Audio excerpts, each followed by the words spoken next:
If you're able to just every day tell yourself 3 things what you're grateful for, be it in your life, be it in our city, be it in Hong Kong. I think cultivating that positive growth mindset, I think is very key. Hi, I'm Kevin Lau, and I was born in Hong Kong. When I was 6 years old, my family had immigrated to Toronto, Canada, and that was where I received my primary school education. Thereafter, our family actually came back to Hong Kong when I was 13. And here, that is where I received my secondary education, as well as my tertiary education, where I studied for my medical degree at the University of Hong Kong.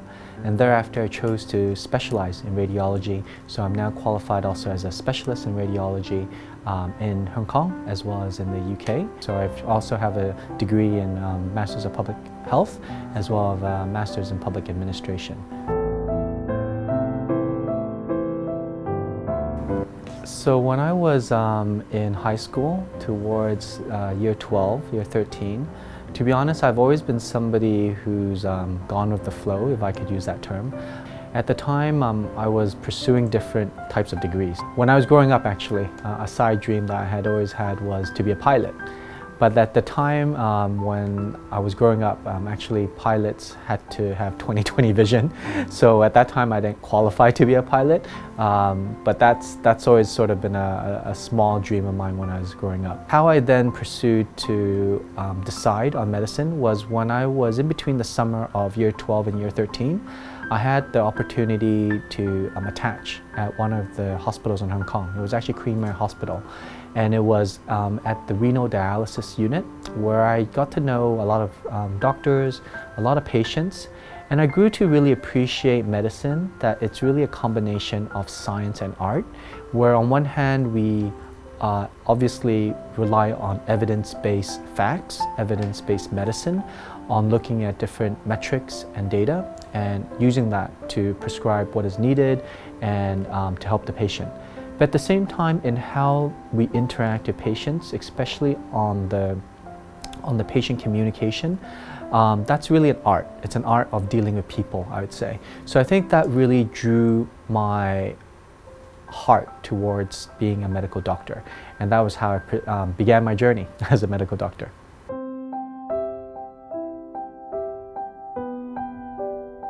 Thank you for allowing me the opportunity to share it's the verse that our company believes that God's called us to do for our company.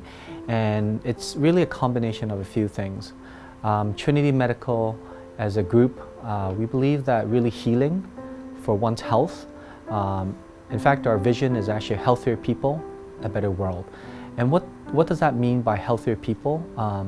According to WHO, that's really 3 elements. It's about the physical, emotional, and social dimensions. So to put it into perspective, it's, for example, a patient who has a certain disease and needs a drug. It's not merely just about prescribing a pill, but it's also about the emotional and social well-being. The emotional part, I think we all understand that depression and emotional stressors are common issues of our times today. So how we incorporate all 3 elements into a healthier well-being is something that our group is always aspiring to help improve. We really want to do more for emotional well-being. And that's not necessarily just within the group, but it's also working with partners in Hong Kong. For example, NGOs, governments, schools, and corporates, where we can come together to address this issue. 2 years ago, actually, we had the opportunity in one of my roles with the government where we were able to address common emotional stress for women in Hong Kong.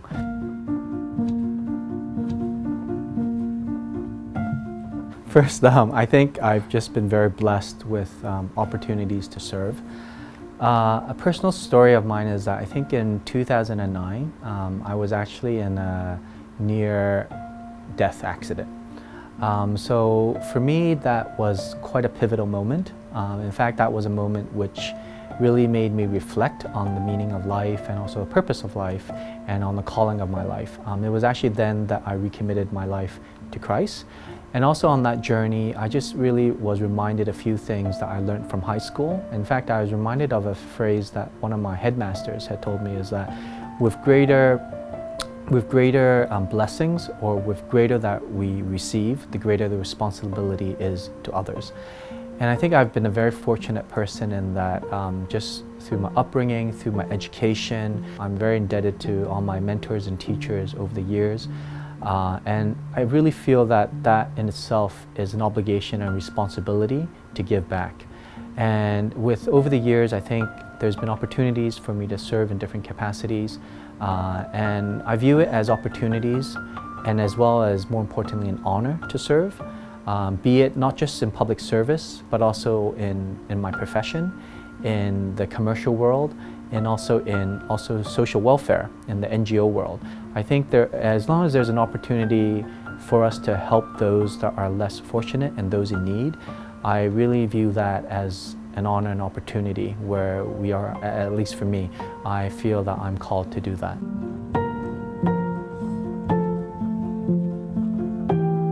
I don't know if I have a lot of fans on my commentary, but I'm very flattered and honored to have opportunities to be able to share different viewpoints.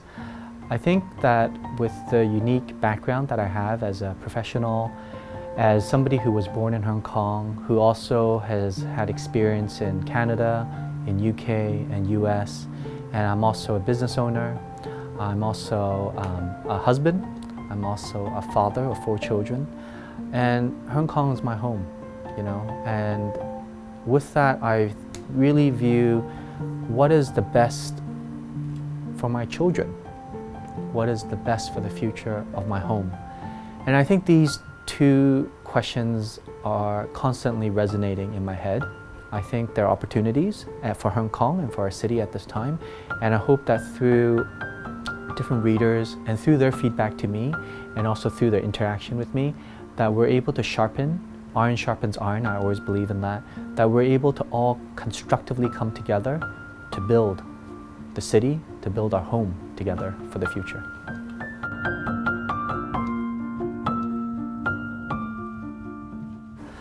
I'm actually very excited about the 25th anniversary of Hong Kong. It marks a pivotal landmark, in my opinion, for our Hong Kong's history, because it's been 25 years since the handover. And as somebody who was born in the 80s, was in Hong Kong for the handover, and is in Hong Kong today, I've just seen a lot of changes.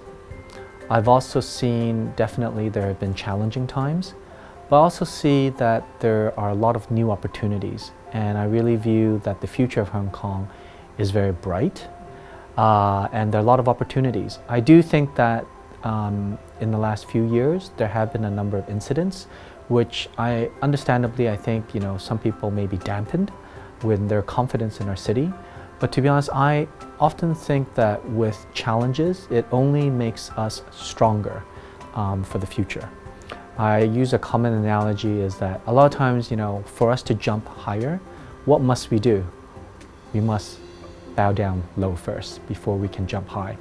And I think with what's happened in the last few years, and also if I quote another example of what happened in 2003 and SARS, and also with the global financial crisis, I think we can all recall in recent times that those were challenging times for Hong Kong. But we've always bounced back. We've always bounced back to be more resilient, more united. And I vividly remember actually SARS.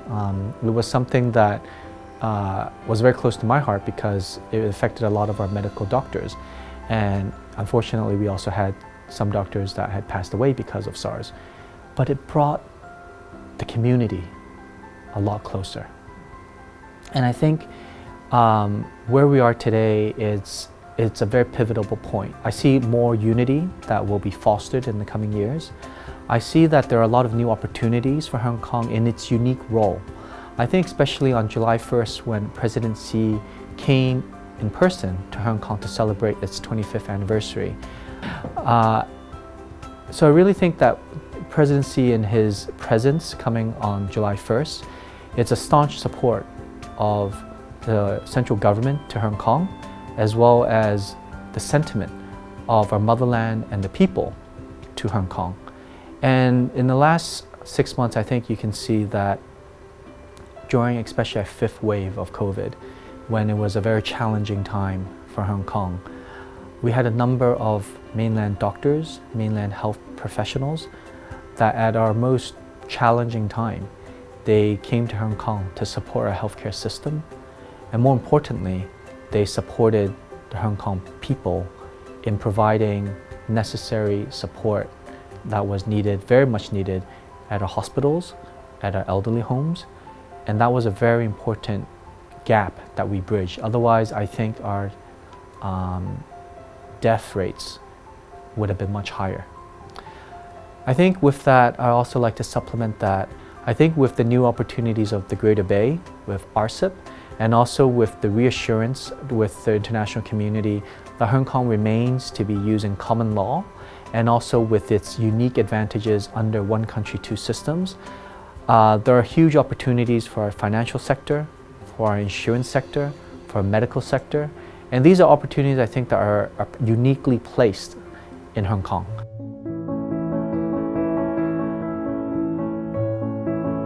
And I think it goes back to whether or not we've had opportunities to explore the Chinese dream for normal Hong Kong people. So it goes back to what do we identify as unique to Hong Kong? What is our history and our roots of Hong Kong? I think for us to be able to answer that question, even for ourselves as an individual, if we were to be asked, what is your dream as a person? You must go back to your own upbringing, your own history as a person, your own education, your own work experiences. So it's only by visiting and knowing our own history of our city, of our country, can we gather people to understand what is the Chinese dream and what is the Chinese dream for Hong Kong. And I think that requires a lot of communication, a lot of help from our media friends, and also different outlets on what that looks like and how to explore that. I think as personally, what I believe as the Chinese dream is that I think in the last few years with the national security law and also with the new election reform, as in my background, in my opinion, I think as a business owner, I definitely see a huge advantage. It has returned Hong Kong from chaos to stability.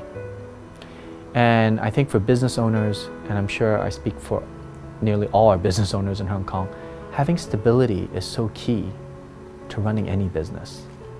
And if the businesses are not having a stable environment, then it is impossible also for companies to provide stable livelihood for the normal people. And having, breadwinners of our city having stable income is also cornerstone to their stability as a family. So I really see that it has given Hong Kong a new leaf. We have moved into a new season. I also think that in the last few years, since the enactment of NSL and also with the electoral reform, we see that there's now more discussion of what Hong Kong's dream is, or what is Hong Kong democracy. I think in the past, the definition of democracy has been quite narrow for some Hong Kong people. It's been quite only narrow to the Western definition. And I think if you pragmatically look at how the current Western democratic system has evolved, just in my opinion and in my background, I think, with any government, their first primary duty should be the livelihoods of its people. Whether or not they are having a better life, they are having a better family life, work life, marriage life.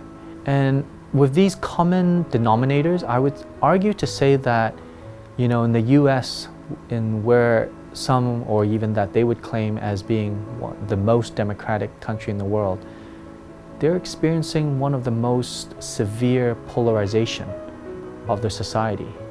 And you can see that unity, dialogue, between the polarizing parties is increasingly becoming more difficult. You have people that are attacking the Capitol Hill.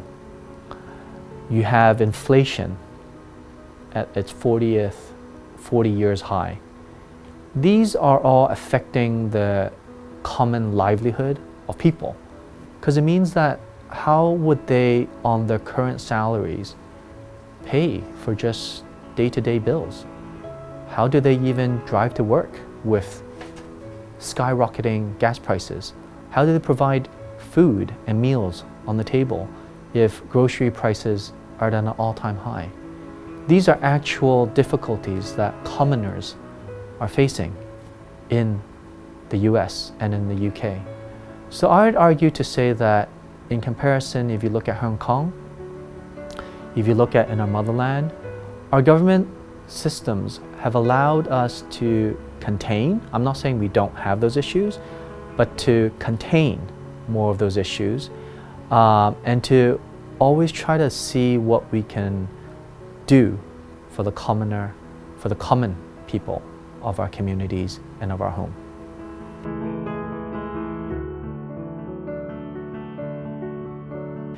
Coming out of COVID, we can see that a number of our delegations, our president has gone overseas to showcase where our country is today. A much more stronger, much more resilient, economically the strongest powerhouse of the world. And also at the same time being able to bring peace to the region and to speak peace into certain very challenging global issues. This really brings into very unique opportunities with one country, two systems. I think in the last 25 years, one country, two systems, or OCTS as we call it, sometimes it's been, I think to some, a bit of a too abstract of a concept. I think now is the season where we need to understand what are the actual pragmatic implications, what does execution actually mean, and in terms of how does it benefit commoners. And in that token, I'll give a few examples. One is, for example, in the medical sector. We've seen that with the Greater Bay policies, especially Greater Bay development, that there's now a policy which allows for medicines and devices that are licensed in Hong Kong to now be used by hospitals in mainland cities of Greater Bay which have Hong Kong investors or Hong Kong shareholders. That to me is a huge opportunity, not only for the medical sector, but for the commercial sector and also in the integration of the two areas, because it means that certain new drugs that we are able to access in Hong Kong, there are now institutions in the mainland, especially in the Greater Bay cities, that they can also get access to. So this is a huge game changer, and it's also a huge opportunity under one country, two systems, and under the Greater Bay development. Another area I'd like to also highlight is under one country, two systems, actually under a basic law, Article 95 talks about how we are meant to have areas of the two regions in their legal systems to be more aligned. I don't know if we realize this, but under this same Article 95, we've been pushing, the government has been advocating for new legislation as to what that actually benefits common people. And actually earlier this year, in February, under this Article 95, a new legislation which was for divorce and marriage, a new ordinance was enacted. In summary, what this ordinance allows for is that if somebody was to apply for a divorce, be it in Hong Kong or in mainland, that process and jurisdiction and that recognition of that certificate and status could be recognized by both parties. And using that as a common example, obviously nobody wants to see anybody get divorced. But at the same time, we all know that divorce is a very painful process, and we want that process to be smooth and shortened. That is what a commoner would want. But because of the unique advantage of one country, two systems, we have this unique opportunity that if one was to, let's say, have a divorce in mainland or in Hong Kong, that cross-border, we could recognize that and shorten the process and alleviate the pain. And this is only made possible because of the one country, two systems. This is not possible with any other regions or countries around the world because no other place has this unique system of one country, two systems.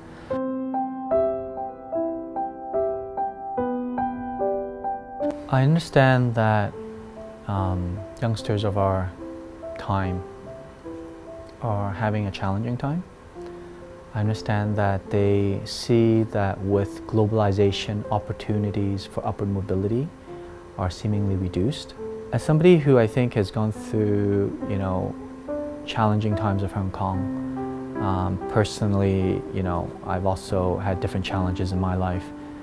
I think regardless of what that is, we must remember to have that resilience and that gratitude. If you're able to just every day tell yourself 3 things what you're grateful for, be it in your life, be it in our city, be it in Hong Kong. I think cultivating that positive growth mindset, I think is very key. I personally look back as when I've had some of my most challenging times as the time where it's shaped me the most. And that is my hope and desire for young people today, is that I understand it is very challenging. Globally, it's challenging. Hong Kong is challenging. It's a unique time, but at the same time, it could be such a unique opportunity for you to cultivate that growth mindset and to grow in your own identity. Because difficult, challenging times don't always come. There will always be a brighter day, and sometimes when it is a brighter day, your ability to self-reflect and to develop your own identity is sometimes not as strong or lacking. So I know this is a challenging time, but I really encourage our younger generations to use this time wisely. But its opportunities are only available to those that are prepared.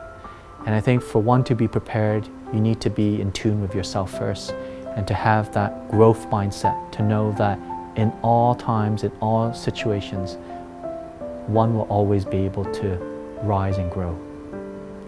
Thank you.